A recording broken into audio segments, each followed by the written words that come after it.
culture Muisca est l'une des plus importantes de Colombie. La culture Muisca débute environ au 7e siècle de notre ère et prend fin après la venue des conquistadors vers 1600 de notre ère.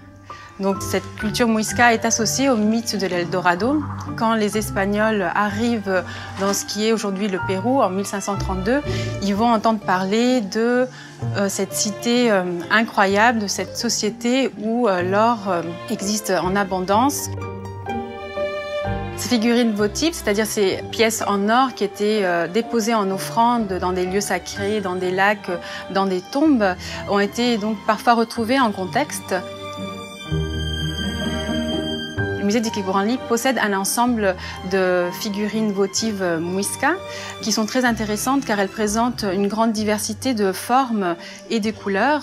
Il y a des questions aussi qui subsistent en ce qui concerne la provenance de l'or employé dans ces alliages et les techniques de fabrication.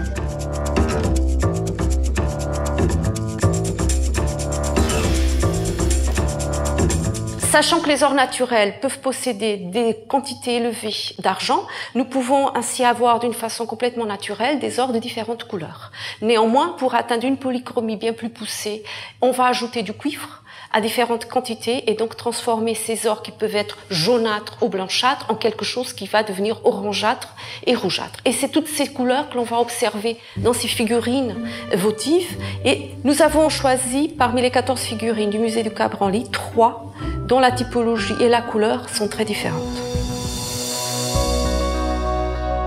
C'est des objets de musée, c'est des objets très précieux, donc nous ne pouvons pas prendre de prélèvement.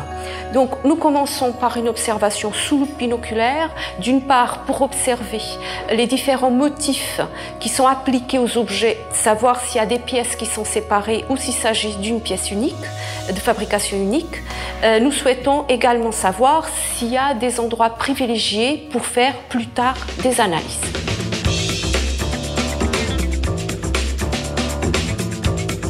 Pour essayer de répondre à la question de s'agit-il d'une pièce unique ou des pièces fabriquées à partir des fontes successives, nous avons besoin de regarder l'objet de bien plus près, donc à plus gros grossissement, et nous allons alors utiliser la microscopie électronique à balayage.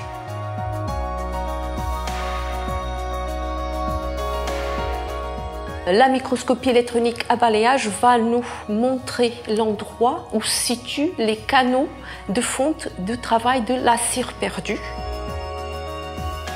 Quand on utilise la technique de la cire perdue, la forme de l'objet a la forme de la cire qui est coulée pour laisser place au métal. Après, ce moulet cassé pour extraire l'objet, donc nous n'avons jamais deux objets similaires.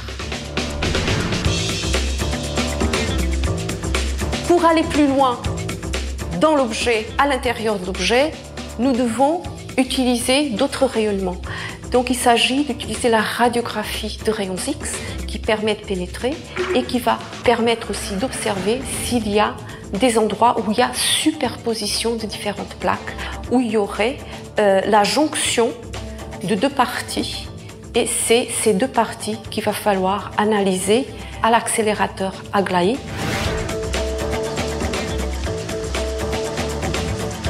Pour vérifier cette hypothèse, nous avons besoin d'utiliser une technique d'analyse élémentaire qui permettrait de déterminer la composition d'alliages en or qui ont été fabriqués séparément.